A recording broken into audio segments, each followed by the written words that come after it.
Welcome to the 3-Edge Week in Review for the week of May 15th, 2023. I'm Fritz Folts, the Chief Investment Strategist here at 3-Edge, and joining me here once again today is Steve Cucchiaro, CEO and Chief Investment Officer here at 3-Edge Asset Management. This week, Steve and I will discuss a phase of the economic cycle known as credit contraction, which refers to periods of time when there's a reduction in the availability of credit and tightening financial conditions. A credit contraction could lead to a decrease in consumer spending, slowdown in business investment, and a decline in economic growth. And as with many topics this week in Wall Street and on Main Street, there's currently a good deal of disagreement as to whether the U.S. economy is at the beginning of a period of credit contraction or near the end. But before we get to today's topic, a very brief recap of the activity in the markets this past week, where we saw Treasury yields climb on speculation that the Fed will need to keep rates higher for longer as inflation remains elevated. Bets on a June hike, which is the next FOMC meeting, climbed to over 40% in the futures market. In the middle of the week, U.S. equities climbed on optimism that negotiators will be able to break the current deadlock between the White House and House Republicans on raising the U.S. debt ceiling and thereby avoiding an unprecedented default by the U.S. government. Before leaving for his trip to Japan, President Biden said he was confident that he and congressional leaders will come to an agreement to avoid the first ever U.S. government default. One news item of concern this past week was the value of U.S. commercial real estate, which we've talked about recently. The value of U.S. commercial real estate fell in the first quarter of the year for the first time in more than a decade. Increasing concerns over regional banks, since regional banks, from one estimate, own over 60% of the $3.6 trillion in outstanding commercial real estate loans. And that was as of the fourth quarter of 2022. Obviously, the rise in working from home has forced owners of office buildings to reduce rents or to sell altogether. Moody's chief economist expects prices to drop in commercial real estate up to 10% overall and potentially more if the U.S. enters a recession, which is actually a topic that speaks pretty much to what we're going to talk about here today, which is credit contraction. So, Steve, I mentioned earlier that it seems like every topic we find there's disagreement, whether the U.S. economy is near the end of a credit contraction or we just at the beginning. So I think, though, importantly, let's define what a credit contraction actually is, how and when they occur in the course of an economic cycle, and what is the potential impact of a credit contraction on the economy and the financial markets. Well, Fritz, when the supply or price of money tightens, and by price of money, I mean interest rates, when the ability to borrow or lend money tightens, then you have a credit contraction, and that naturally slows economic growth. It kind of acts as a brake. It's the opposite of a credit expansion. When money is readily available, when lending and borrowing are increasing, that's really supportive of economic growth. Now, let me point to the seasons of the market chart. And again, we draw an analogy between the seasons of the calendar and the seasons of the market, or the different phases of a market cycle. And so if we look at the bottom, at winter, which is a recession, that's when the Federal Reserve Board tries to come to the rescue. And they want to create a credit expansion. They want to lower interest rates. They often look at ways to expand liquidity. They sometimes print money. They reduce restrictions on bank lending, trying to pump up the economy. And of course, all their actions operate with a lag. So it looks like their actions aren't doing much right away. And so they do more and more. And then finally, the economy begins to recover you after the spring. And then because they overshot on the credit expansion, you go to summer where the economy overheats and sometimes you get too much inflation.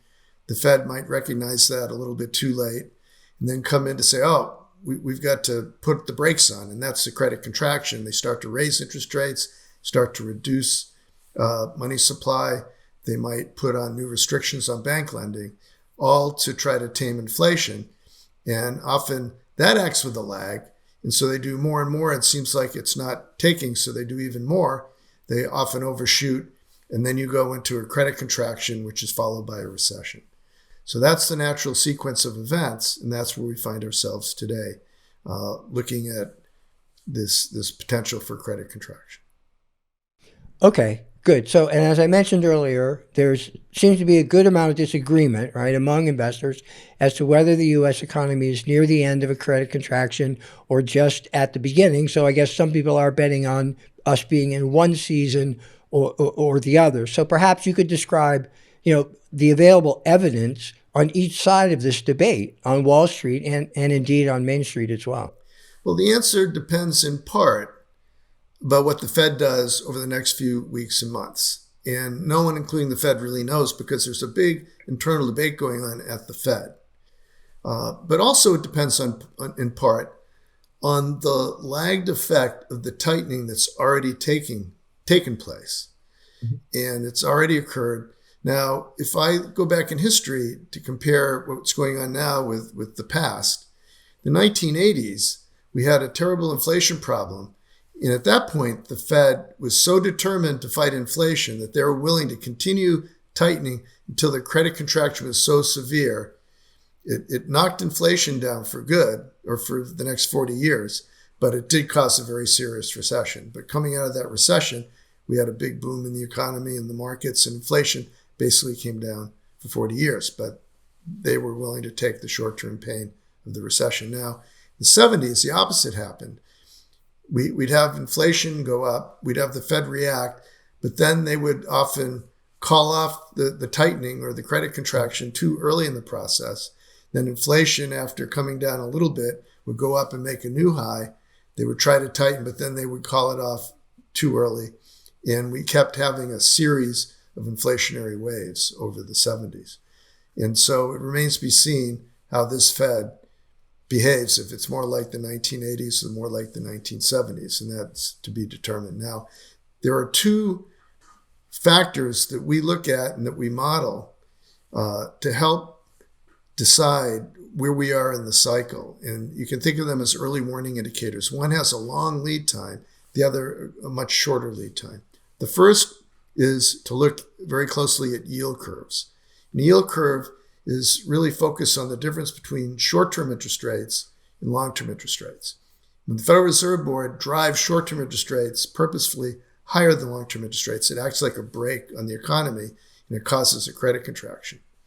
And we have had that situation now for several months. And in history, whenever the yield curve has been as inverted as it is today, for as long as it has always been followed, no exceptions, by a recession. It doesn't mean it's guaranteed it has to happen again, but the evidence, the historical evidence, is quite strong that one should certainly be concerned about that possibility. Now, the other indicator are to look at credit spreads. And credit spreads are simply the difference between what a low-quality company has to pay, what interest rate do they have to pay to borrow money, versus the U.S. government, which is considered a very safe borrower. And when people are really happy about how well the economy is running and not fearful that companies are going to go bankrupt, then that credit spread is very narrow.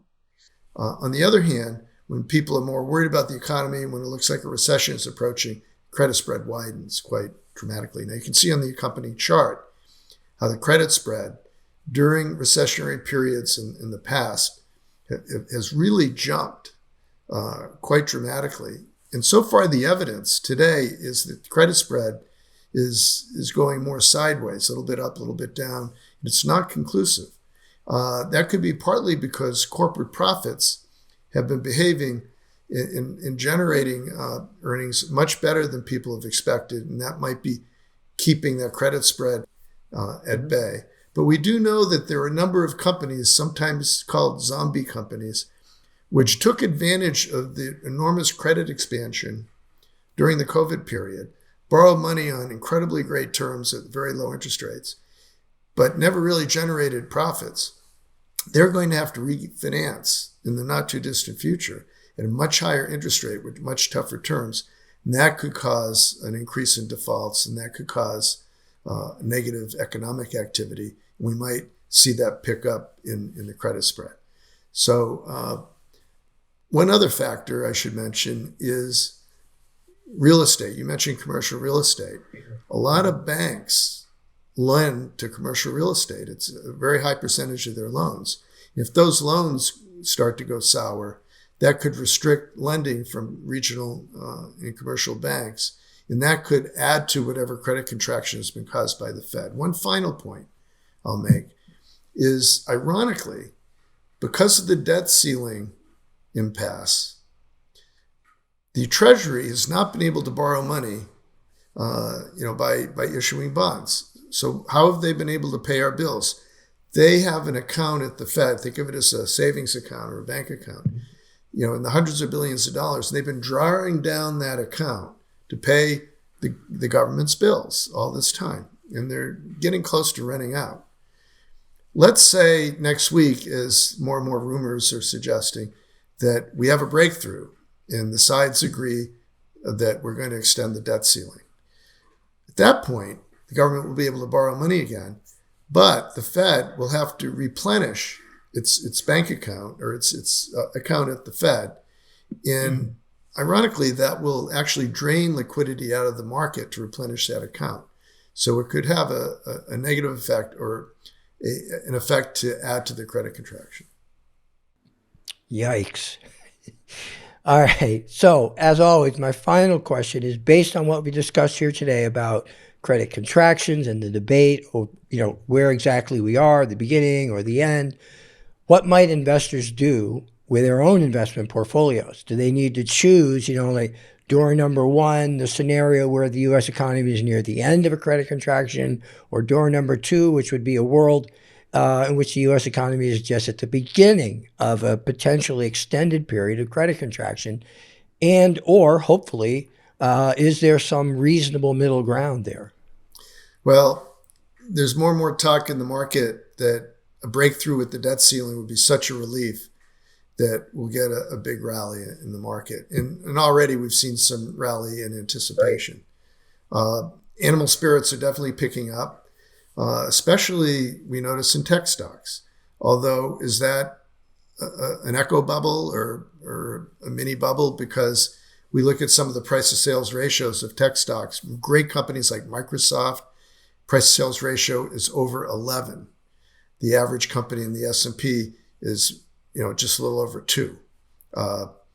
You get Apple, the price sales ratio is over 7 to 1, whereas the average company is just over 2.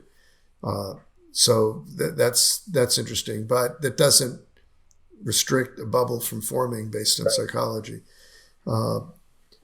Also, despite the recent rally in the stock market, the S&P 500 index today is just about exactly where it was 2 years ago. So a lot of volatility, but not a lot of overall movement so far. However, if it's true that the credit contraction is in the early stages, and because of the lagged effect of all the tightening that's happened, we're only seeing the tip of the iceberg, and the big effect is to come, then we have to take that seriously. The rally that we're seeing in the stock market could be short-lived. We could end up with a much more serious economic slowdown down the road. And it's true that some of the worst drawdowns in stock market history have occurred during credit contractions. So we need to take this threat seriously. So I would say that the current situation still argues for a diversified portfolio where some of the portfolio would be in low duration treasuries in gold, which adds to downside protection from a more pronounced credit contraction that could unfold, and provides dry powder to take advantage of lower prices should that happen, but coupled with an allocation to equities to allow some participation on any upside should corporate profits continue to beat expectations. That makes sense to me. And thank you for your insight today into credit contractions and their potential impact on the economy and the financial markets. So that will do it for Steve and me for this week. We will be back next week with another edition of the 3 Edge View from the Edge. Remember, all our videos are always available on our 3 Edge YouTube channel And if you enjoy the videos, we'd be most appreciative if you wouldn't mind considering subscribing to our 3 Edge YouTube channel. In addition, all our written commentaries are always available on our website, and that's at 3edgeam.com. So until next time, on behalf of Steve and everyone here at 3 Edge, thanks for listening.